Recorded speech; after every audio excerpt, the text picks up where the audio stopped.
안녕하세요. 기업 탐방 중심의 독립 리서치 아리스입니다.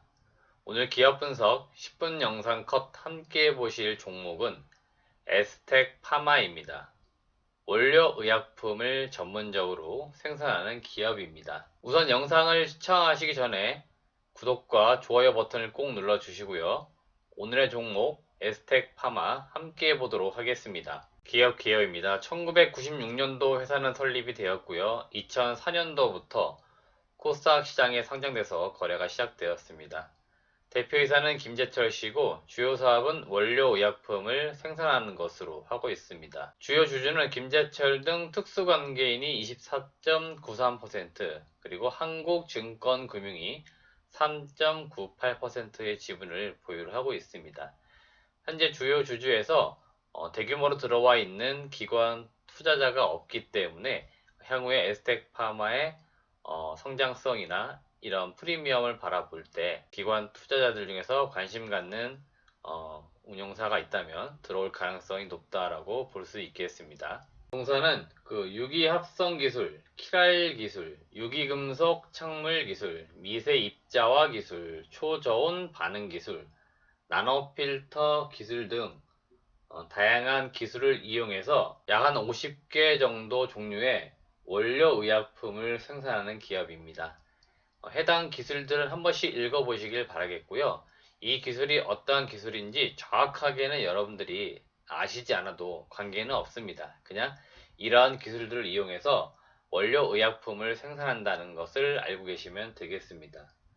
원료 의약품은 대표적인 정밀 화학 분야 제품으로서 완제품인 의약품을 생산하기 위해 중간 단계의 원료, 그래서 반제품이라고도 부르기도 합니다. 그래서 우리가 일반적으로 약국에서 많이 사 먹는 약이라든지 또는 병원에서 처방하는 약, 그리고 병원에서 많이 사용하는 의약품을 만들기 위한 원료, 중간 단계의 원료다라고 보시면 되겠습니다. 의약품의 생산은 화합물 원료로부터 의약 중간체, 그 다음으로 원료 의약품을 거쳐 완제 의약품 순으로 생산이 됩니다. 그래서 에스텍 파마가 공급하는 것은 바로 앞서 설명드린 바와 같이 병원이나 약국 등에서 많이 사용하거나 판매하는 완제 의약품 그 이전 단계인 원료 의약품이라고 보시면 되겠습니다.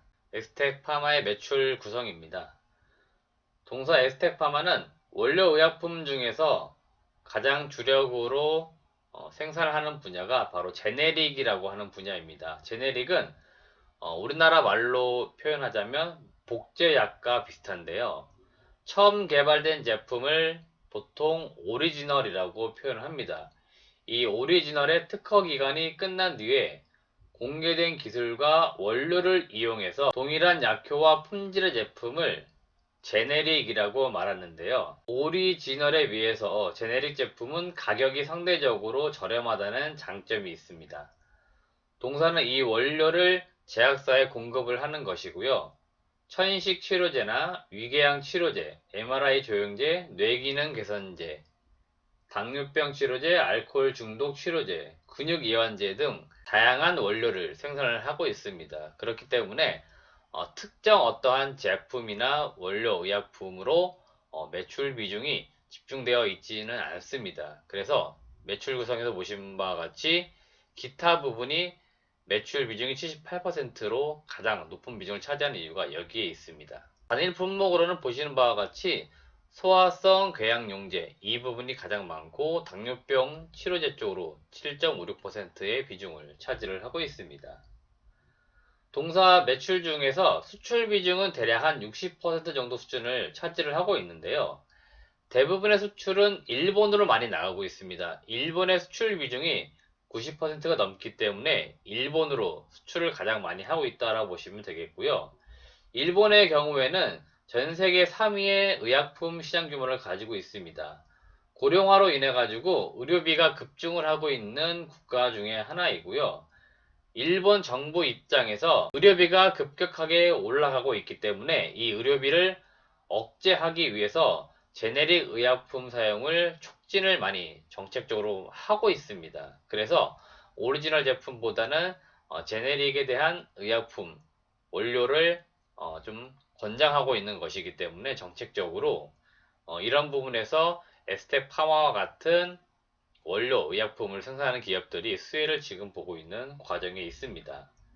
대한민국의 업체들 같은 경우에는 에스텍 파마뿐만 아니고요. 다양한 업체들이 이 일본과의 어떤 지리적 근접성과 높은 수준의 생산성, 그러니까 이 원료 의약품을 많이 생산하는 기업들이 대량으로 생산하는 기업이 중국이나 인도에 많습니다만은 아무래도 중국이나 인도 그 국가나 기업들에 비해서 높은 수준의 생산 설비 등을 가지고 있어서 그러한 것들을 강점으로 일본에서 시장 저변을 점차 확대를 하고 있는 과정이 있습니다. 에스텍 파마는 주요 사업으로서 신생 벤처 기업에 대한 지분 투자를 많이 늘려왔습니다. 실질적으로 영업이익보다 단기 순이익이 더 높을 경우들이 사업 연도로 볼 때 있었는데요. 그 이유들 중에 하나가 바로 이 벤처 기업을 투자하고 나서 그 투자 수익을 거둔 시기들이 있었습니다. 그로 인해서 상당히 좋은 수익성을 가져왔던 경험들이 있겠고요. 실제로 지금도 많은 벤처 기업에 투자를 하고 있습니다. 우선 대표적으로 2014년도에 비보존사의 비마약성 진통제 공동 연구 개발을 위해서 업무 협약을 맺었었고요. 이때 동사에 지분도 투자를 했었었고 지금도 진행 중에 있습니다. 2019년도 단기 순이익이 높았던 이유들 중에 하나도 바로 이 비보존사의 지분을 매각을 하면서 거둔 차익이었다고 보시면 되겠습니다. 두 번째 대표적인 투자는 2016년도 TNK 바이오 이노베이션에 지분 투자를 한 부분입니다. 약물 효능 검색 신기술을 이용한 글로벌 신약 공동 개발을 위한 업무 협약을 맺었었고요. 역시나 지분 투자를 지금 현재 진행 중에 있습니다. 마지막으로 세 번째 보실 부분은 2017년도에 투자한 더 웨이브톡에 지분 투자한 부분입니다. 비상장 벤처 바이오 기업이면서 식품관리나 홈케어, 헬스케어 등 다양한 방면에서 공유 협력적 관계를 유지를 하고 있고 여전히 지분 투자 과정에 있습니다. 기타적으로 코어파마나 빌리스, 휴런 등 다양한 벤처 기업에 투자를 하면서 향후에 이런 기업들과의 업무적 협약뿐만 아니고 이 기업들이 만약에 상장을 하게 되면 그 상장을 통한 지분 매각을 에스텍 파마가 계속 거두고 있기 때문에 이런 부분도 수익성 측면에서는 투자하시는 분들께서 잘 살펴보실 부분이다라고 말씀드리겠습니다.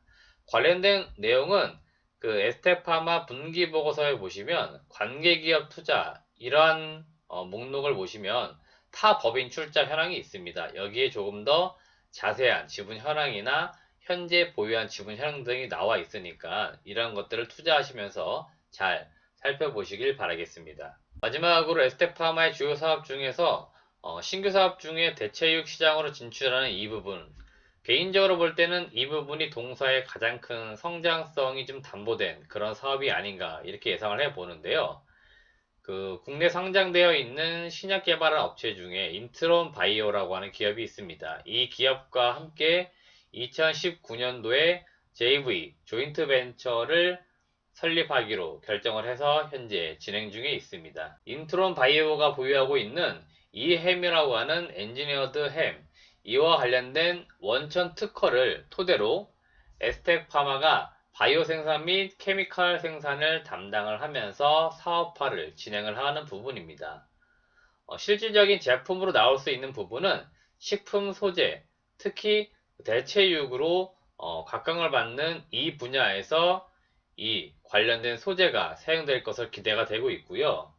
향후 지구적인 측면에서 볼 때는 식량 부족 문제 그리고 환경 문제가 많이 대두될 것으로 예상이 되고 있습니다. 그래서 미래 지향적으로 볼 때 식물성 고기라든지 대체육이라고 하는 이러한 부분들이 어떠한 큰 산업으로서 각광을 받을 것으로 예상이 됩니다. 따라서 에스텍 파마가 관련된 소재를 공급을 하게 되면 상당히 성장성을 가져갈 수 있는 사업 분야가 될 수 있기 때문에 지금 2020년도 기점으로 한 2, 3년 안에는 분명히 이와 관련된 매출이나 이익이 나오지 않을까. 따라서 에스텍 파마를 바라보실 때 성장성 측면에서는 이 대체육으로 진입하는 이런 부분들을 유심히 바라보시길 바라겠습니다. 마지막으로 실적과 밸류에이션에 대해서 알아보겠는데요. 2017년도부터 2019년까지 매출액이 꾸준하게 증가를 하고 있고요. 올해 2020년도에는 매출액이 개인적으로 한 550억 정도를 추정을 했습니다. 영업이익은 50억 정도를 예상을 했었고요. 근데 2020년도 3분기까지 나온 실적을 보시면 매출액이 461억에 영업이익이 73억, 당기순이익이 91억을 기록을 하고 있습니다. 연초에 추정했던 실적보다도 상당히 상회하는 좋은 실적을 달성을 하고 있고요. 이러한 분위기는 아마 내년도에도 꾸준히 이어질 것으로 예상이 됩니다. 최소한 내년에는 매출액이 올해보다 최소한 10% 이상 성장하는 매출액 600억에 영업이익은 당연히 100억 정도를 넘어설 것으로 기대가 되고 있습니다. 내년 실적을 기준으로 볼 때 현재 동사 에스텍파마의 시가총액이 대략 한 1,500억에서 1,600억 정도 거래가 되고 있기 때문에 PER 기준으로 볼 때는 15배 정도에서 거래가 되고 있습니다.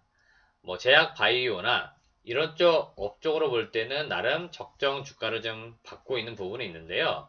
동사 대체육 시장으로 진입하는 부분이나 지분 투자를 통한 매각 이익 등을 고려할 때는 충분히 성장성이 더 반영되어야 되는데 아직 주가에는 그런 부분들이 많이 반영되어 있지는 않습니다. 따라서 앞서 투자 포인트나 사업 내용 말씀드린 것처럼 향후 성장성 있는 그러한 부분들을 유심히 잘 관찰해 나가시면서 동사가 그런 부분들이 주가에 반영이 되어 가는지 주주나 투자자로서 같이 고민을 해봐야 되는 관찰을 해봐야 되는 그런 부분이라고 생각이 됩니다. 네, 제가 오늘은 에스텍 파마라고 하는 원료 의약품을 생산하는 기업에 대해서 말씀을 드렸습니다.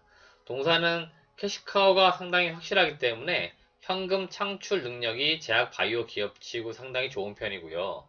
성장성을 대체육이라는 부분에서 가지고 있기 때문에 이러한 부분들이 주가에 미래지향적으로 볼 때는 반영되어 가면서 장기적으로 상승할 가능성이 매우 높기 때문에 투자하시는 주주분들은 이러한 부분들을 잘 생각을 하시면서 투자를 해 나가시길 바라겠습니다. 저희 아리스에서는 앞으로도 많은 좋은 기업들을 좀 더 알기 쉽게 분석을 해서 여러분들이 투자를 하시면서 해당하시는 기업들이 어떠한 사업을 실제로 하고 있는지 이런 것들 조금 이해하시고 투자할 수 있도록 도움이 되드리도록 하겠습니다. 마지막으로 영상이 끝나가는데 영상이 정말 좋았다면 좋아요 꼭 눌러주시고요. 구독과 함께 주변에도 저희 영상을 많이 추천을 부탁드리도록 하겠습니다. 시청해주신 여러분 고맙습니다.